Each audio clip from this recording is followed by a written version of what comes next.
Meus amados irmãos, queridos ouvintes, a paz do Senhor. Meus queridos, é motivo de muita alegria. Nesta manhã eu venho aqui compartilhar com vocês um pouquinho do testemunho da irmã Renata Daniel. É uma pessoa muito querida, ao qual eu conheço. Meus amados irmãos, foi forte o que a irmã Renata passou. Então, nesse vídeo, ela irá contar um pouquinho da situação difícil que ela passou, de todo o processo, até o momento em que Jesus a encontrou. Olha só o que Jesus fez na vida da nossa querida irmã. Ouça esse testemunho até ao final, tá bom? E eu tenho certeza que o Senhor, Ele falará fortemente ao seu coração. Que Deus abençoe a sua vida. Graça e paz a todos. Quero louvar a Deus por esse convite maravilhoso, feito pela serva de Deus, irmã Daniela Oliveira. Me chamo Renata Dias Daniel. Quero aqui brevemente trazer um breve relato do meu testemunho, a experiência que eu tive com Deus. Eu tenho certeza que se você ficar até o final desse vídeo, em áudio, você vai experimentar algo muito tremendo da parte de Deus. Porque aquilo que Deus derramou sobre a minha vida não foi para ficar limitado só a mim, mas também àqueles que me ouvirem. Pode ter certeza que Deus fará grandes coisas através desse testemunho na sua vida. Eu nasci no berço evangélico, como se diz, né? Meus pais eram cristãos já. Cresci dentro de um lar normal, na medida do possível normal. Meus pais eram pessoas tranquilas, pessoas simples que vieram da roça, pessoas dignas, trabalhadoras, porém pessoas de Deus, que preservavam os valores cristãos.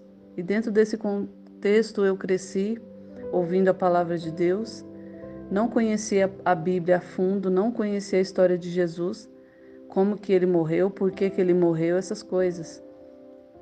Porém, eu conhecia bem superfluamente, considerando que eu era uma adolescente, né? Mas eu conhecia, sim, a palavra de Deus.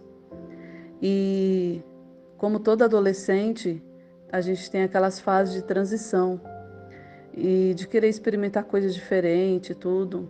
E infelizmente foi nesse período, cerca de 14 anos mais ou menos, eu estava na época.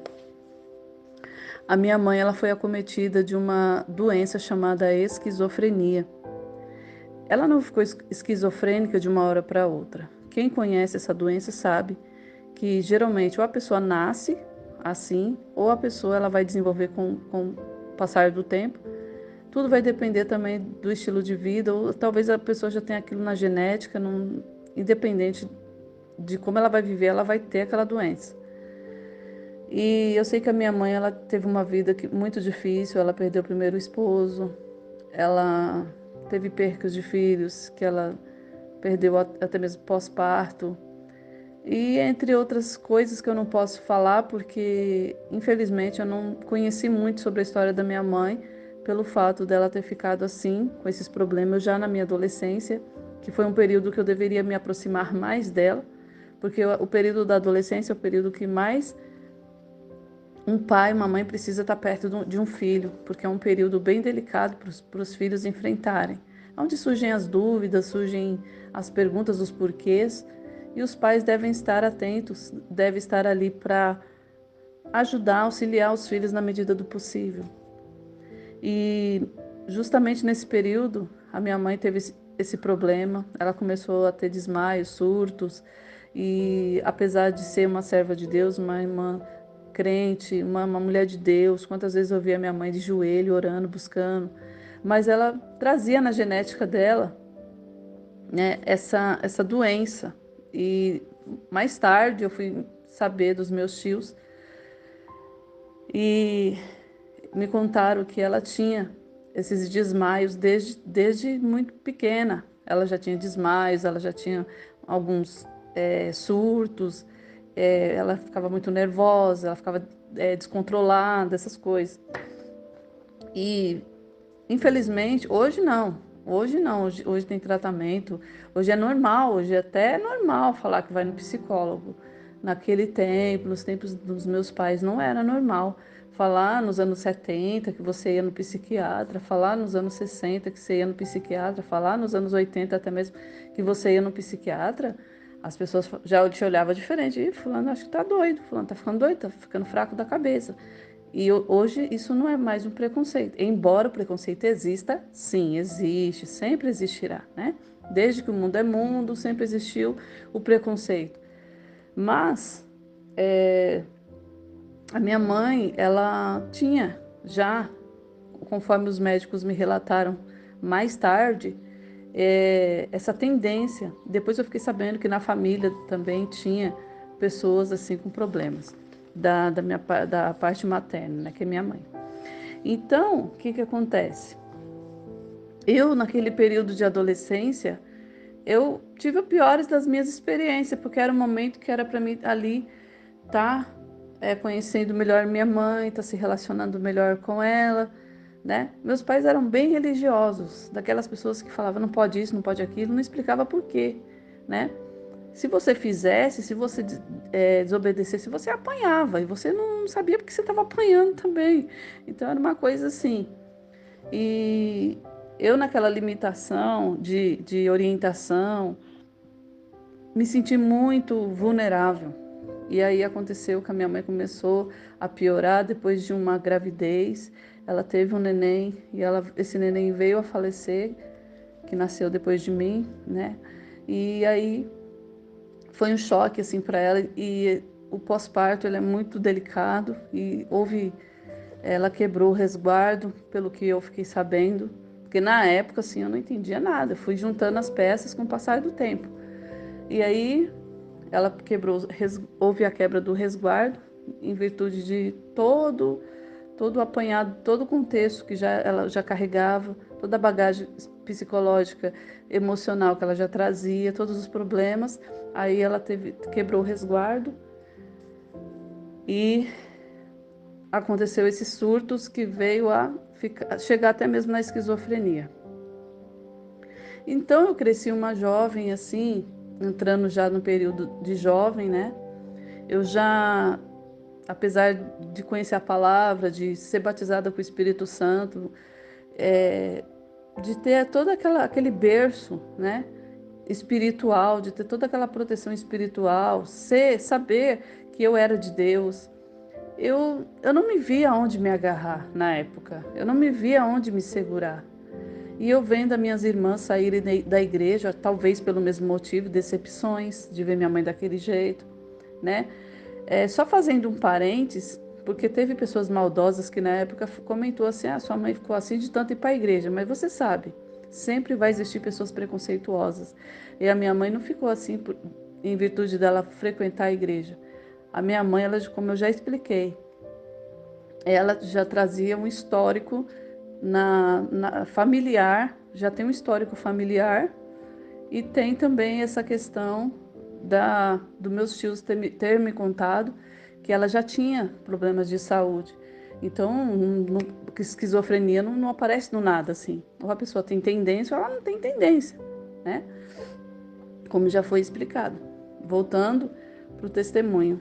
Então ali eu me senti totalmente perseguida, totalmente desprotegida, totalmente vulnerável ao mundo. E aí eu comecei a buscar refúgio na casa de amiguinha, na casa de fulano, de Beltrano, né? A casa do vizinho nunca pode ser mais importante que o lar que o seu filho vive.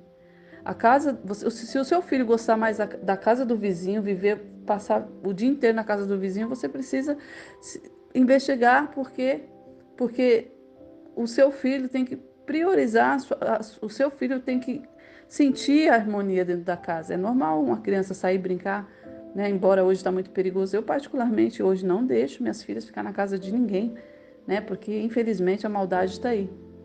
É não por questão de paranoia, não. É porque quem tem joia preciosa, que cuide das suas joias, né? Eu tenho minhas filhas com minha joia preciosa, então eu cuido delas, eu protejo elas na medida do possível e do impossível também. Se eu puder entrar no impossível para proteger, aquilo que eu não posso fazer, eu falo, Deus, faça. Aquilo que eu não posso alcançar, eu falo, Senhor, alcança.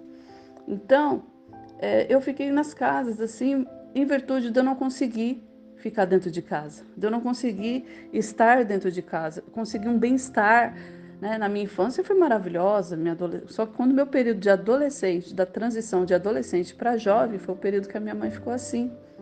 E ali entrou aquela turbulência na minha vida. E a minha vida ficou cinza, perdeu as cores.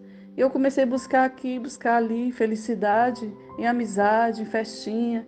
E realmente, eu era uma menina, eu ir para uma festinha era muito divertido. Eu fazer amizades, ficar com um menininho, com um rapazinho, era divertido, porque era totalmente diferente do contexto do que eu realmente vivia dentro de casa. Era uma válvula de escape, era uma rota de fuga para mim, então era bom para mim estar fora, estar nas festas.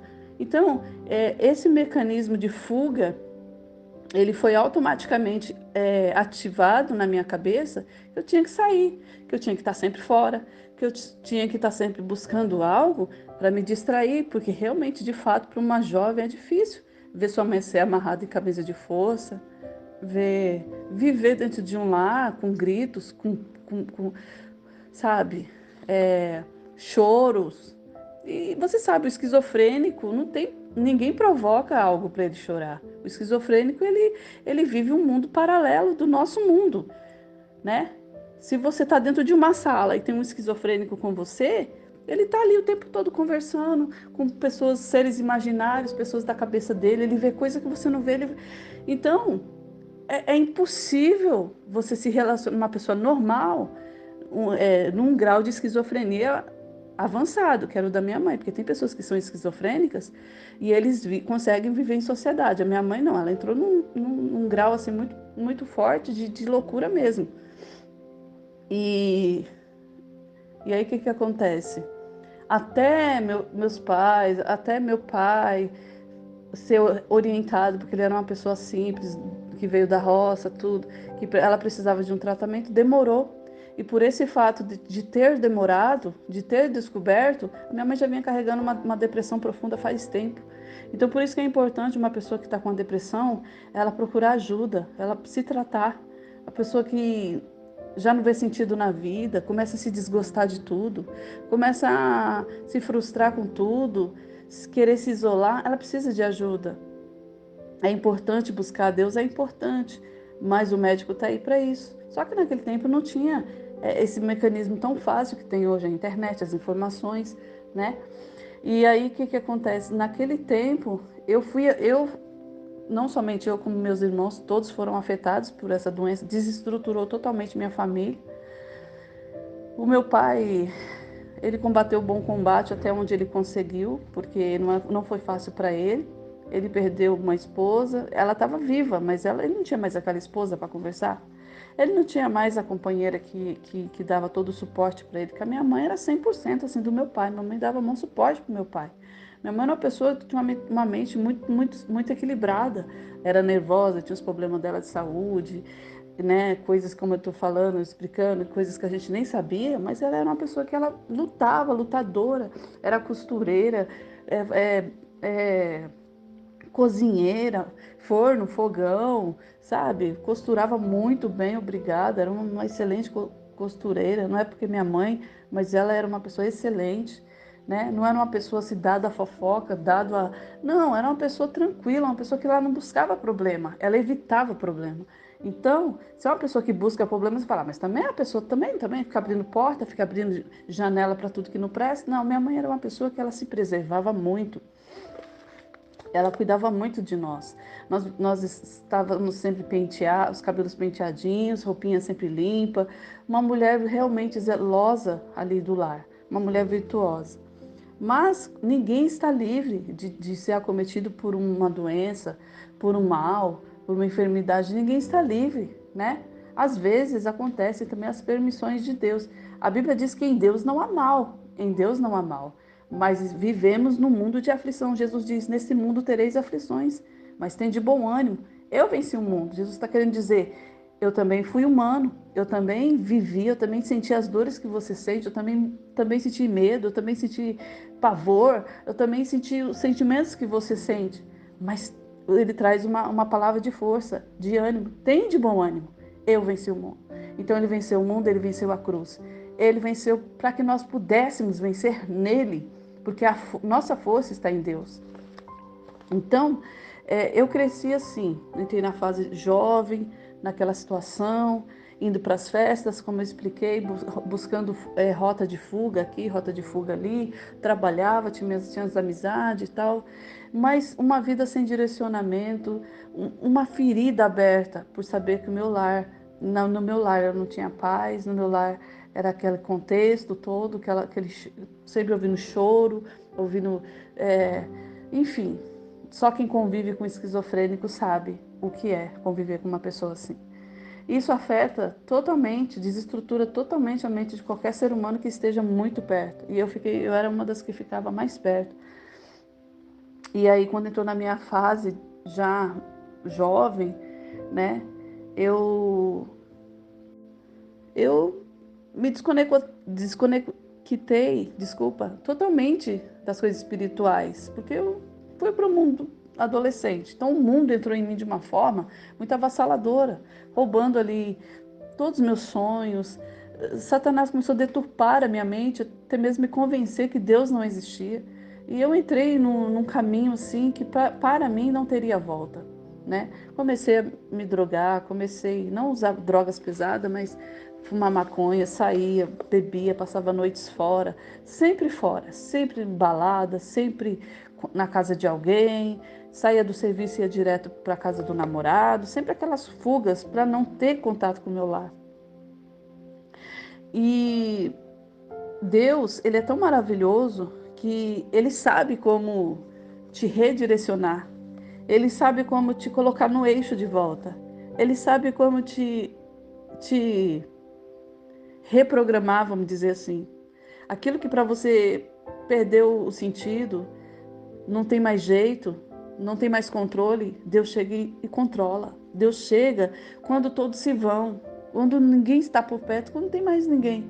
Deus chega e muda. E foi isso que aconteceu na minha vida. Através daquelas festas, de todo aqueles envolvimentos, de todas aquelas coisas, experimentar o mundo, experimentar a droga, experimentar a maldade. Não que eu tenha feito mal para alguém, mas eu conheci o lado mal das coisas. Eu deixei aflorar muitas vezes em mim, na minha natureza, a raiva, o ódio, o rancor, a tristeza, a vingança, coisas que o Senhor não quer que nós cultivemos no nosso coração, porque aquele que é de Deus, a presença do Espírito Santo, ela produz paz. Mas eu não conhecia Jesus, eu não sabia, embora, como eu já relatei, cresci na igreja e tudo, mas conforme eu entrei para o mundo, Satanás deturpou a minha mente, deturpou tudo. Às vezes eu até lembrava da igreja, mas aquela coisa vaga, aí o inimigo já trazia tristeza, falava, não, mas não adianta você ficar lá. Lá esse povo é tudo assim, tudo maluco, não adianta você ficar lá, porque esse povo é tudo confuso. E eu não conseguia e nem tinha desejo de procurar uma igreja, por toda a frustração que eu carregava. Não sei se vocês estão conseguindo me entender.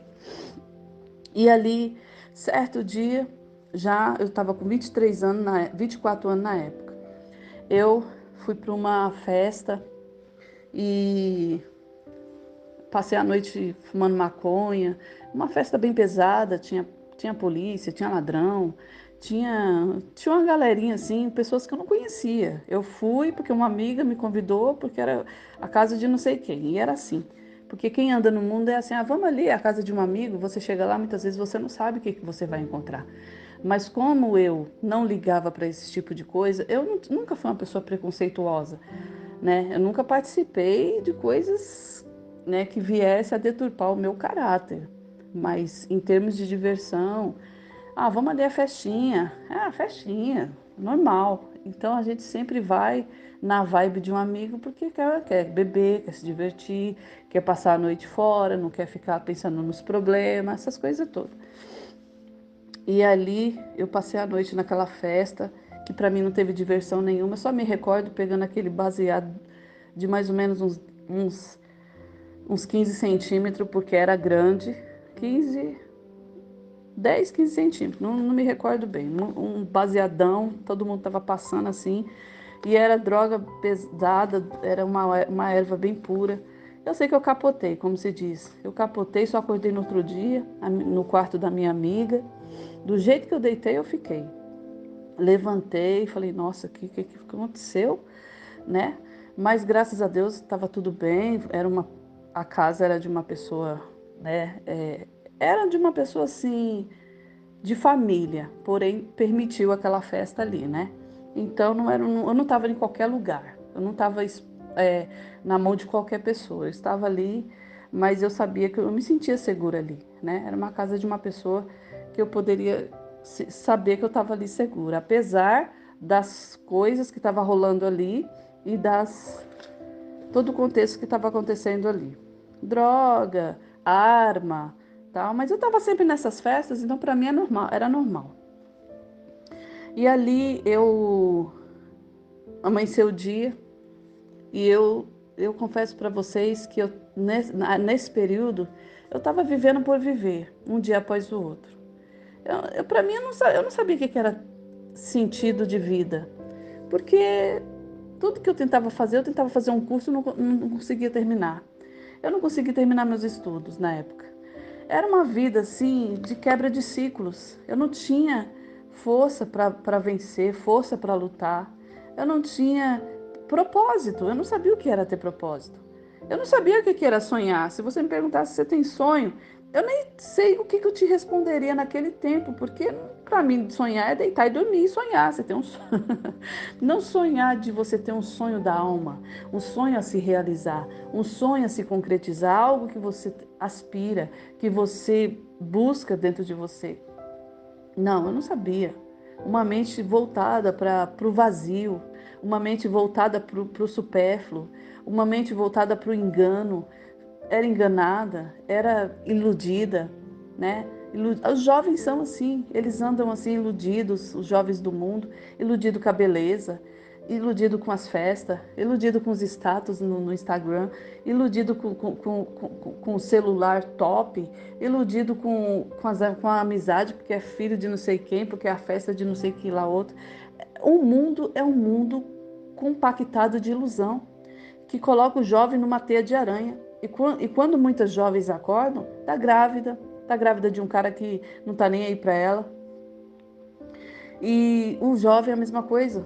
Engravida a moça, daqui a pouco tem que pagar pensão e vira aquele inferno na vida do rapaz. O rapaz nem terminou a faculdade, o rapaz nem terminou os estudos. Quando não vai para o mundo do crime, a moça, quando não se perde com um homem que não tem nada a perder na vida e bate nela e judia dela. Então, é um emaranhado. E nós pais, precisamos estar sempre orientando nossos filhos, porque não é fácil a cabeça de um jovem, a cabeça de um adolescente. Não é fácil. Nós precisamos estar sempre apontando, mostrando.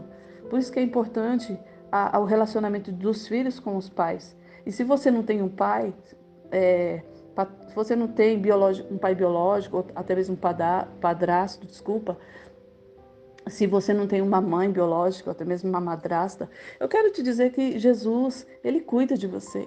Jesus, Ele te cerca. Jesus, Ele te orienta. O Espírito Santo cuida de você.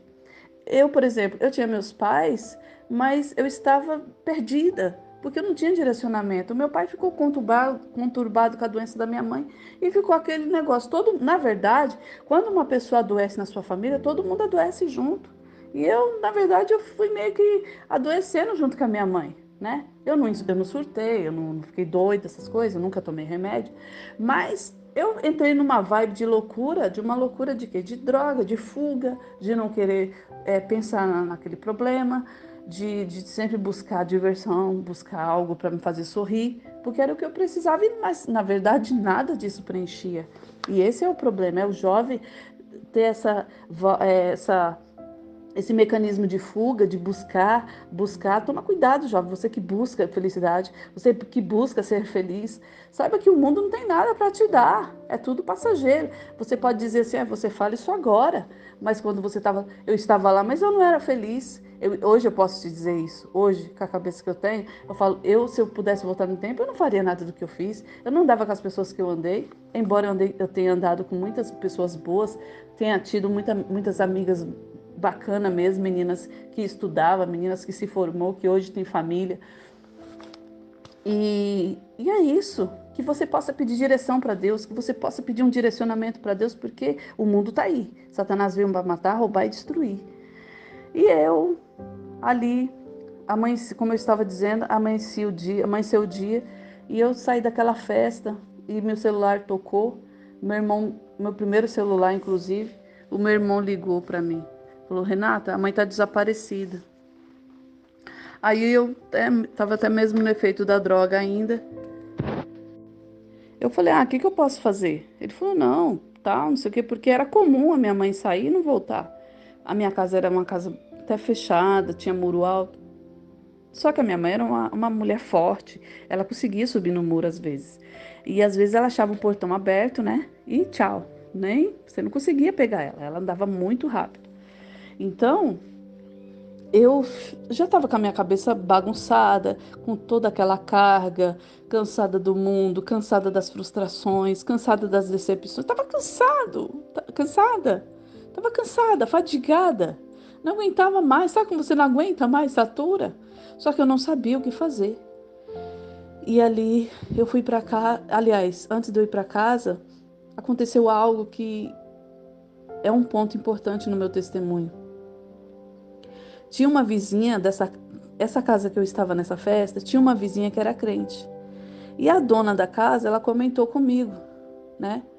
Falou assim: aqui do lado, não, aqui é tranquilo, aqui do lado mora uma vizinha aí, mas ela é crente e tal. Só que aquilo ficou na minha cabeça, não sei por quê. E quando a festa acabou, meu irmão me ligou, eu tô ali, eu tô com muita raiva, porque eu recebi aquela notícia, eu não aguentava mais aquela história, eu não sabia o que fazer. E de repente eu olho assim, eu vejo a crente. A crente, ela saiu, ela abriu o portão, saiu para fora. E quando eu a vi, nossos olhares se cruzaram e eu fiquei enfurecida. Como que Deus tinha culpa de alguma coisa, né? Como que um crente, por ser crente, tem culpa dos meus problemas. Só que era o inimigo na minha vida. Eu fiquei enfurecida. Aí eu virei para minha amiga e falei assim: o que essa crente está olhando? O que essa gansa está olhando? Na época a gente chamava quem era assim, Zé Povinho, depois mudou para Zé Povinho, mas antes era ganso, né? O que essa gansa tá me olhando? Falei com a minha amiga, mas eu acho que ela percebeu os meus movimentos e quem tem o Espírito de Deus, ele consegue saber pelo movimento do corpo de alguém, pela expressão de alguém, o que está acontecendo com aquela pessoa. Você não sabia? Então fica sabendo. Quem tem o Espírito Santo de Deus consegue fazer leitura de comportamentos. Quem tem o Espírito Santo de Deus, não o espírito de confusão, de adivinhação, Espírito Santo de Deus, é bom frisar. E ali aquela mulher se aproximou de mim, deu alguns passos na minha direção e eu vi ela vindo, mas eu não achei que ela ia vir até mim. Mas ela veio para o meu lado, tipo, ela estava uns 10 metros, assim, porque eu estava do outro lado da rua, mais para frente. Só que naquele momento eu não enxerguei mais nada, eu só via ela vindo na minha direção. E eu fiquei olhando, eu falei: mas o que essa louca quer? É bom ela não chegar perto de mim, porque eu não tô boa, eu tô saturada, olha, não, é bom ela não vir, não. Eu já me armei para brigar, porque reinava na minha vida um espírito de briga também, de confusão. Não que eu procurasse confusão. Nunca fui de procurar confusão, quem me conhece sabe disso. Mas eu, filha de baiano, né, sangue quente, eu sempre tive um sangue quente assim, né, e eu não era de levar desaforo para casa. E ali aquela mulher se aproxima de mim e eu levantei o rosto, encarei ela. Quando ela chegou assim, mais ou menos 1,5 metros no máximo de mim, uma mulher alta, né, cabelo para trás, assim, ajeitadinho. Ela falou assim para mim: moça, Jesus te ama. E ali ela me desarmou totalmente. Ou seja, aqueles espíritos que estavam na minha vida, enfurecidos, foram domados pela presença e pela força do Espírito Santo que estava na vida daquela mulher. E ali, só que eu não entendi isso, eu estou falando isso por causa, em decorrência do que aconteceu depois. Aí eu virei para minha amiga e debochei, e falei, é lógico que Deus me ama, hahaha, dei risada. Só que eu não sabia que ela tinha vindo até mim com o poder de Deus, e através do poder de Deus, Deus colocou algo em mim ali, Deus me marcou ali, Deus tocou em mim naquele momento. Aleluia! E ali, tudo bem, fui para casa. Só que eu comecei a fazer um apanhado de tudo que estava acontecendo na minha vida. O Espírito Santo começou a me tocar, começou a me convencer, embora eu não entendesse e não quisesse pensar em Deus naquele momento. Eu não tinha como pensar, porque eu não cria em Deus. Minha mente estava totalmente conturbada. Naquele momento, eu falei, Deus. Aliás, eu falei, gente, o que está acontecendo comigo? O que está acontecendo comigo? O que está acontecendo comigo? Por que está acontecendo tudo isso? E eu olhava para um lado, olhava para o outro. Cadê minha mãe? Está desaparecida. No outro dia, nada dela aparecer. Passou-se o dia, né? Aí eu corri para onde? Para onde? Para onde? Para a igreja. Corri para a igreja, claro. Porque tinha uma amiga que se chama Mônica, eu faço questão de falar o nome dela, porque ela sabe que nos meus testemunhos eu conto o nome dela. E ela, apesar da gente viver nas bagunças junto, ela era mais centrada que eu. Ela era mais forte que eu. Ela já tinha mais, como que eu posso dizer? Deus já tinha trabalhado de alguma forma na vida dela e ela ia para a igreja. E ela me puxava, só que eu não gostava quando ela falava que tinha ido para a igreja. Eu ficava assim, né? Não gostava. Eu gostava que ela me chamava para balada. Quando ela falava que ia para a igreja, eu ficava meio assim. E aí, que o diabo não gosta das coisas de Deus. E aí, volta e meia, ela me convencia. Ela falava, amiga, vamos para a igreja, vamos para a igreja, você está perturbada. Ela tinha um jeito assim de brincar comigo que ela acabava me conseguindo que eu a atendesse. Até porque eu considerava ela, né? Era minha amiga. E eu acabava, vamos, não tô fazendo nada. Mas nisso Deus estava trabalhando na minha vida. E aí eu fui para esta igrejinha que ela costumava me levar. Quando eu cheguei lá, eu, curiosamente, não sentei nos bancos de trás, mas eu fui sentar nos bancos, no banco mais para frente. E ali, pela primeira vez, eu comecei a chorar, porque eu não sabia o que fazer, eu estava perdida. Eu não sabia o que fazer. Eu estava perdida. E ali eu comecei a chorar. E eu olhei para um lado, não vi saída, olhei para o outro. Falei, eu acho que o negócio é tentar alguma coisa com esse Deus aí que o povo fala aí.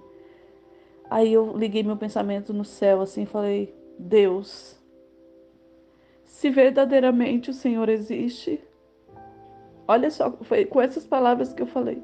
Se verdadeiramente o Senhor existe, se é verdade que o Senhor existe, traz minha mãe. Eu não sei onde ela tá, tem 2 dias já. Mas traz ela, porque eu vou te servir. Eu vou te servir como essas irmãs te servem. Eu vou, eu, eu vou viver para o Senhor. Eu não sei como é que é ser crente, viver assim. Eu olhando assim, eu olhava para as irmãs e eu falava, nossa, como elas conseguem andar com essas roupas?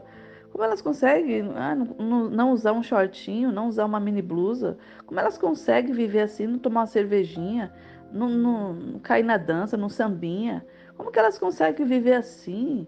Parece umas freiras. Então, para mim, era uma coisa totalmente fora de lógica eu virar uma crente. Mas o meu desespero foi tão grande e o meu sofrimento, a minha bagagem de sofrimento foi tão grande que o meu dispositivo de vaidade, ele foi desativado naquele momento.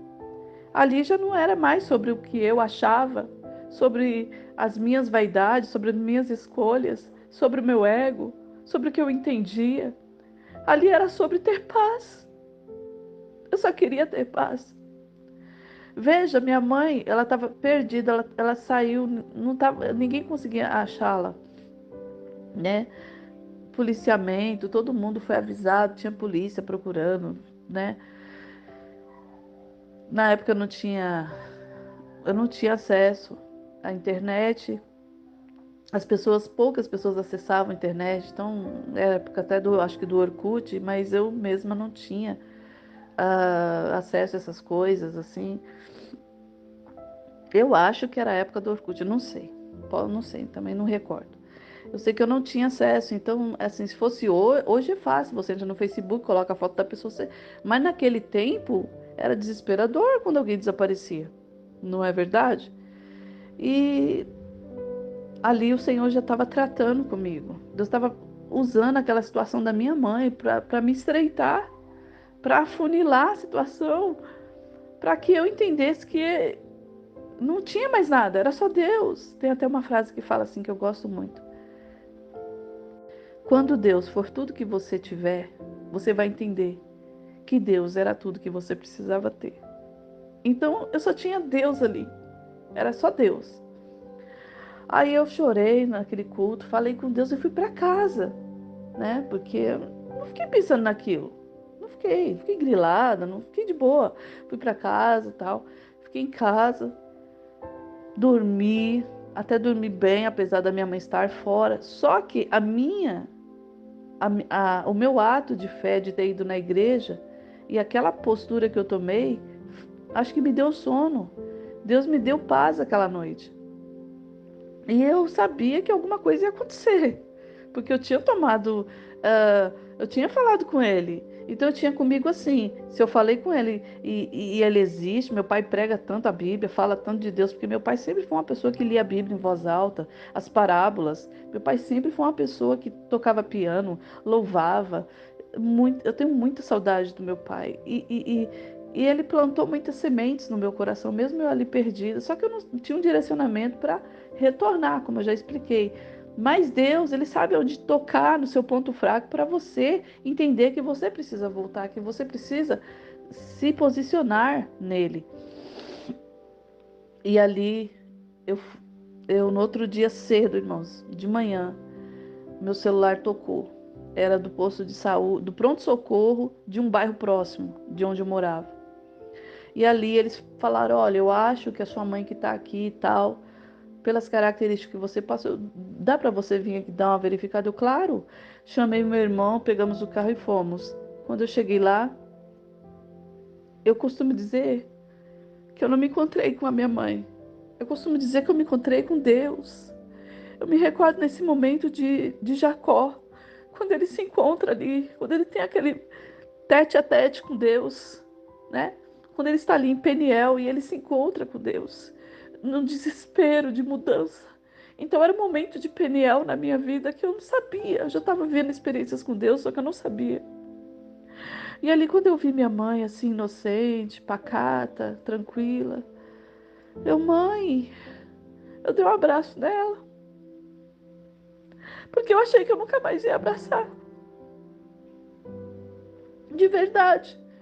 Naquela hora, tudo que eu era desconstruiu. Tudo que eu era no meu cerne, na minha ideologia, tudo que eu acreditava, tudo que eu pensava caiu. Caiu aquela máscara, caiu aquele ego se dissolveu, aquele orgulho se desfez. E eu não vi mais nada. Era como que eu estava abraçando o anjo. E ali naquele momento, naquele abraço, eu falei em pensamento com Deus: obrigada. Agora eu vou cumprir meu voto. Aleluia. Fui para casa. E a partir daquela data, eu comecei efetivamente a cuidar da minha mãe e ir para a igreja. Cuidava da minha mãe e ia para a igreja. Cuidava da minha mãe e ia para a igreja. Eu assumi aquela responsabilidade. E ali, porque antes era meu pai que, né, acompanhava os remédios dela, as consultas dela, só que aquela responsabilidade eu assumi. Eu vi que eu tinha que assumir. Era comigo. Se tem o Jonas dentro do barco, Deus não vai tratar com o outro, Deus vai tratar com o Jonas. E eu era o Jonas. E ali, queridos, passou-se alguns anos, meses, Deus me batizou com o Espírito Santo. Foi tremendo o meu batismo com o Espírito Santo. Com um ano de crente, eu comecei a pregar a palavra. Na época, eu era da Deus e Amor. e eu comecei a pregar a palavra. Deus me usava como me usa, sempre me usou, e já começou a me usar tremendo de uma forma poderosa.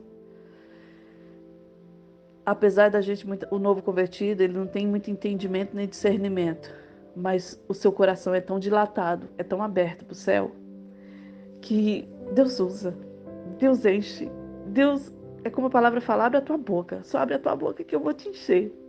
Abra a tua boca, por mais que as suas palavras sejam simples, eu vou te usar. Vai ser como flecha na mão do valente.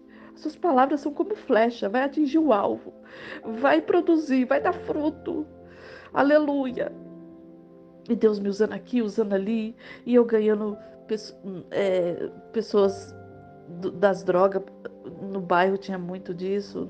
Sempre morei na periferia, e quem me conhecia, os meninos, as meninas, eu evangelizava, os rapazes, eu vi conversão de rapazes, eu vi conversão, porque Deus me levava até eles, e eu falava o que estava acontecendo, eu falava, olha, Deus está te livrando da morte hoje. Aquele rapaz começava a chorar, e como Deus me usa até hoje, Deus tem se chamado comigo. E era muito forte, tudo muito intenso, tudo muito frenético, tudo muito rápido. E eu tinha sede, eu lia a Bíblia, lia, eu tinha vontade de comer as páginas da Bíblia. E, e foi esse período que eu vivi, cuidando da minha mãe, só que veio algo para me abalar. Mataram meu irmão que morava comigo, né? Os outros irmãos já eram casados, mas esse que morava comigo, mataram ele. E ali eu me desestruturei totalmente. Foi um cavalinho de pau. Sabe? Quando você tá ali acelerando, acelerando, de repente você dá aquele cavalo de pau e você tem que parar. Você precisa parar. Eu falei, meu Deus, uma pausa assim. Parou tudo. O tempo parou e eu parei. E eu falei, mas cadê Deus? Por que que Deus permitiu? Só que Deus tinha me usado para falar com meu irmão uns dias antes, que eu vi a sepultura dele aberta. Eu via. E aí Deus me usou para falar com ele. Só que, infelizmente, a palavra do Senhor diz: quando ouvires a voz do Espírito Santo, não endureça o teu coração. Então, quando você ouvir a voz do Espírito Santo, alguém chegar até você e falar: olha, Deus está te livrando da morte. Olha, Deus está. Acredite. Se você não quiser acreditar, respeite. Não desmoralize Deus, não murmure contra Deus, porque pode ser o seu fim. O meu irmão, pelo jeito, ele não levou a sério. E não era só eu que falava, muitas pessoas que eram cristãos aconselhavam, falavam. E olha que meu irmão, ele teve um problema com epilepsia. Deus curou ele da epilepsia, ele caía na rua, caía no lugar que ele ia, caía, ficava babando lá, se batendo. Meu pai fez uma campanha pelo meu irmão de jejum e Salmo 91. E eu contemplei, eu presenciei isso. Deus curou meu irmão. Deus libertou meu irmão. Eu não era crente nesse tempo que aconteceu essa libertação. Mas eu lembro disso que meu pai falou que fez esse propósito por ele. E mesmo assim ele continua no mundo, né? Mas aí é fazer o quê? Deus cura, Deus livra, Deus abre porta, Deus faz. Mas isso não garante salvação. O que garante salvação é você assumir um compromisso com Deus. O que garante salvação é você deixar o mundo, a vaidade, o orgulho, é deixar tudo para trás, conforme a palavra do Senhor diz. Deixa tudo e me segue, né? É necessário, porque o céu nos espera.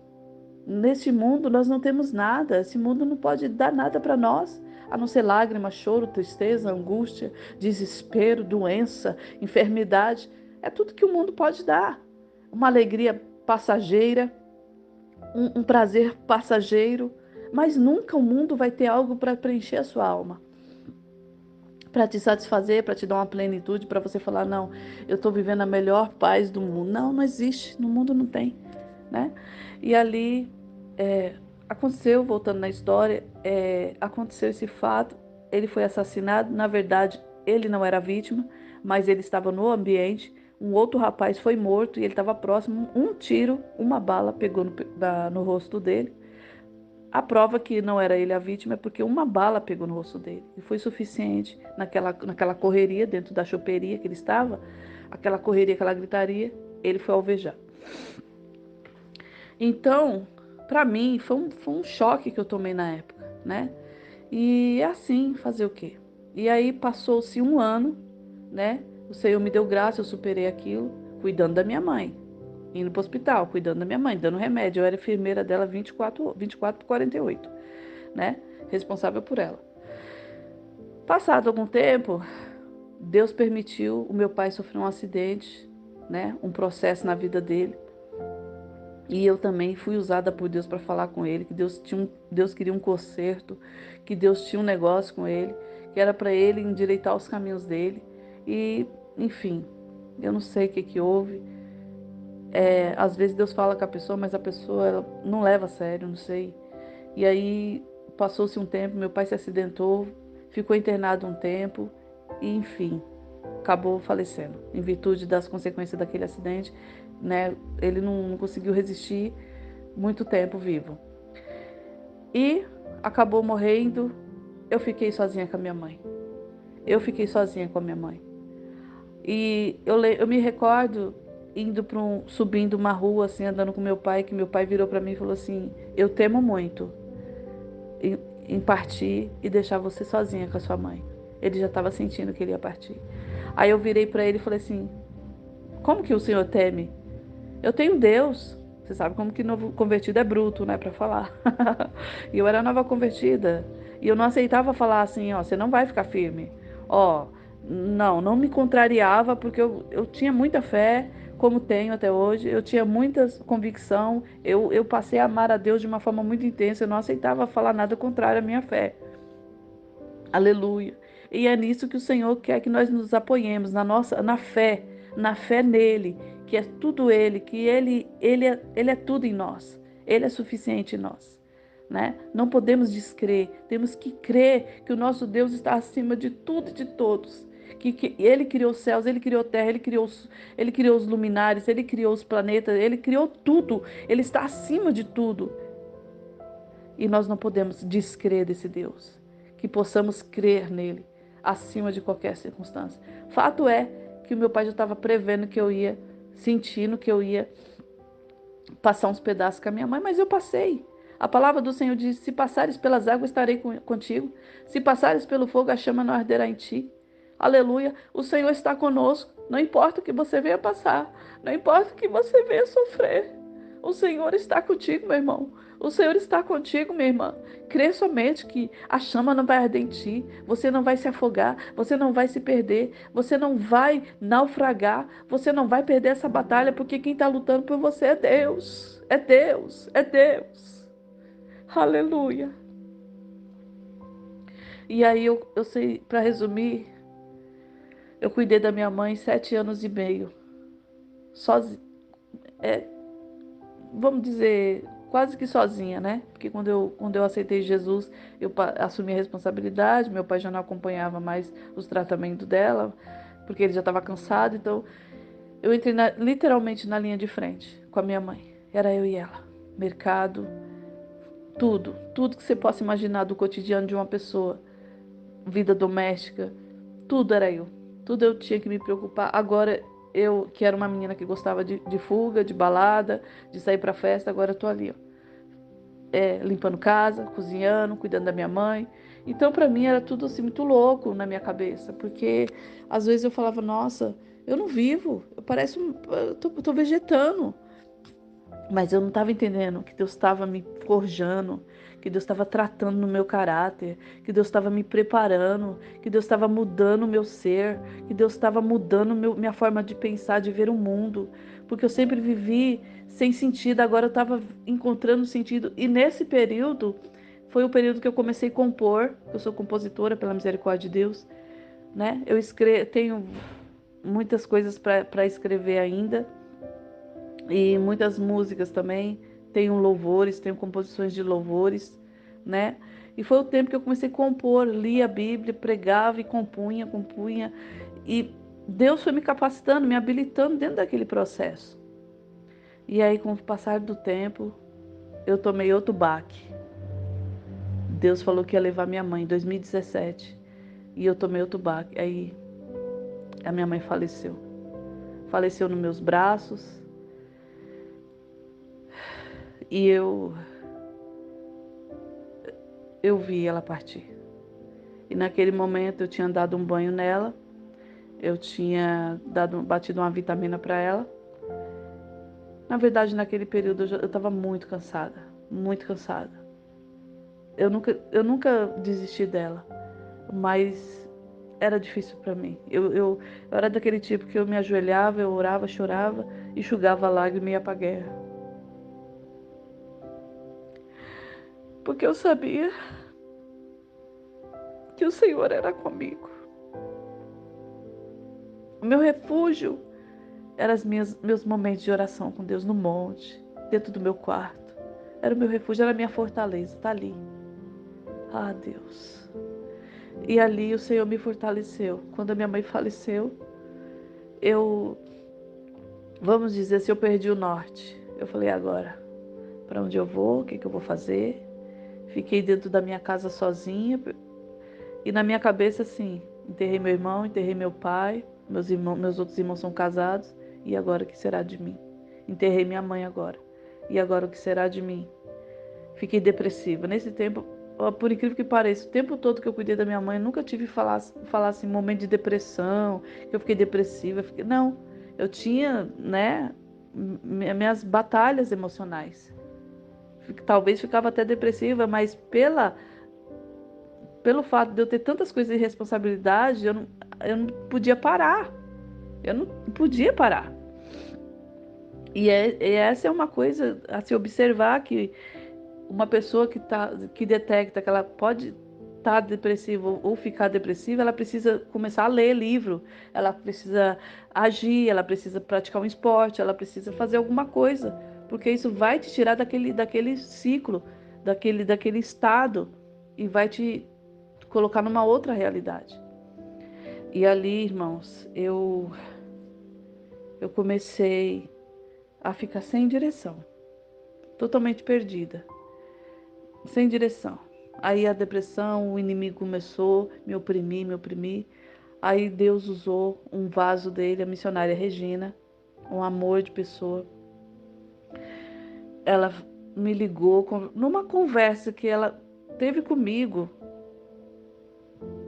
Ela detectou, o Espírito Santo revelou para ela o que estava acontecendo comigo. E ela falou, Renata, pega suas coisas e vem para minha casa. Eu falei, por quê? Ela falou, faz o que eu tô mandando. Porque ela era brincalhona assim, mas ela falava com autoridade. Ela, faz o que eu tô mandando. Eu peguei o ônibus, não era tão perto, fui embora, fui para lá. Sem saber por quê. Cheguei lá, ela falou, Deus falou para você ficar aqui. Você vai ficar aqui, você só vai sair da minha casa quando você estiver bem. Eu fiquei olhando assim para ela, porque realmente eu precisava de um colo, eu precisava de um abraço. Eu precisava de alguém para me acolher naquele momento. Daquela fase que eu estava vivendo horrível, eu precisava de alguém para me dar força, para eu superar. Porque tem momentos, gente, que a pessoa precisa de alguém efetivamente por perto. Não basta ter a fé, ter Deus, ter uma congregação. Tem que ter alguém mais próximo, alguém tem que chegar mais perto. É necessário. Mas Deus, Ele é aquele que não abandona os seus. Deus nunca vai te abandonar, Deus nunca vai te deixar. Deus nunca vai te deixar. E ela começou ali com aquele processo. Ela saía para trabalhar, eu ficava dentro de casa, ficava ali. Ela falou, olha, não é para você limpar nada, fazer nada. Fica aí. E eu fiquei ali 15 dias, foi como um retiro para mim. A gente brincava, ela falava, aqui é o seu retiro. Passado aquele período, aí ela falou, pode ir agora. Eu fui, Deus abriu uma porta e eu consegui retomar minha vida. E a partir de então, já meio estabelecida, né, já um pouco mais centrada, Deus também preparou que é meu esposo hoje, o Bruno, e foi um casamento rápido, uma coisa muito rápida, porque tinha que ser rápido, porque o inimigo tinha sede de me destruir, e eu sozinha naquela casa, e ele falou, você é a resposta de oração para minha vida, faz muito tempo que eu te observo, que eu te olho, e eu sempre orei para Deus preparar você para mim, e eu falei, tudo bem. Começamos a nos conhecer e foi rápido, 3 meses, casamos. Casamos não, né? Demorou um pouquinho do documento dele chegar e tal. Mas resumo e finalidade. Deus me reestruturou. Hoje eu tenho 3 filhas, lindas, maravilhosas, perfeitas, meninas amorosas, meninas de Deus. E Deus é glorificado na nossa vida. Continuo pregando, continuo fazendo a obra de Deus. Se Ele mandar eu louvar, eu louvo. Se Ele mandar eu pregar, eu prego. Se Ele mandar eu profetizar, eu profetizo. Porque a minha vida pertence a Ele. Aquela moça que não tinha expectativa de vida, que não tinha sonhos, que não tinha nada, hoje voltou a sonhar. Voltei a sonhar com Jesus. Voltei a sentir alegria. Porque quando você se converte a Cristo, você se assusta. Como é diferente a felicidade que Deus dá para aquela felicidade que você acha que tem no mundo. É um absurdo. Não dá para comparar.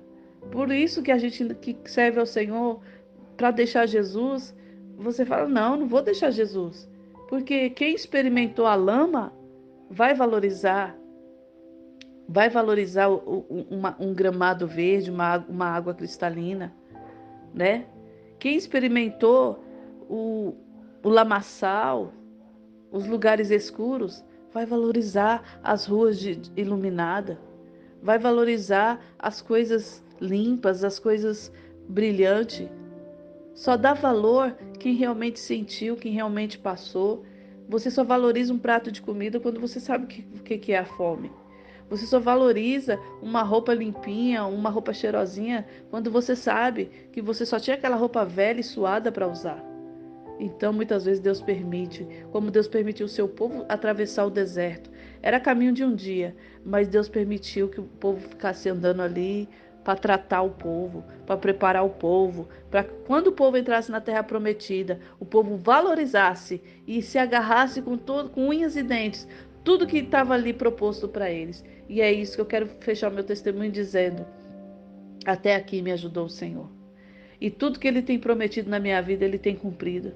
E eu quero te dizer, fiel é aquele que te prometeu. Prometeria o Senhor e não cumpriria? Ele vai cumprir todas as suas promessas. Ele é fiel. Ainda que você deixe de ser fiel, Ele permanece fiel, porque Ele não pode negar a si mesmo, conforme diz a palavra. Creia no Senhor. Confia. Não desista. Se Deus falou para você lutar por alguém, lute. Porque Ele vai te dar vitória, porque Ele garante vitória. Porque Ele muda, Ele muda, Ele muda. Só Ele muda, só Ele transforma. Só Ele transforma.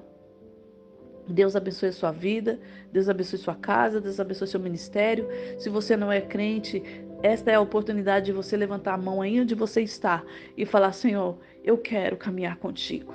Eu quero ter experiências contigo. Eu quero te conhecer. Eu quero provar da tua paz. Eu estou cansado. Eu estou fadigado como a irmã Renata estava. E eu preciso dessa paz plena. E eu preciso dessa plenitude. Eu preciso dessa graça. Eu preciso de um novo direcionamento para a minha vida. E Deus vai te dar, querido. E Deus vai te dar, querida. Deus abençoe a sua vida. Fique na paz do Senhor Jesus. Que a paz que excede todo entendimento possa falar melhor em cada coração. Deus abençoe.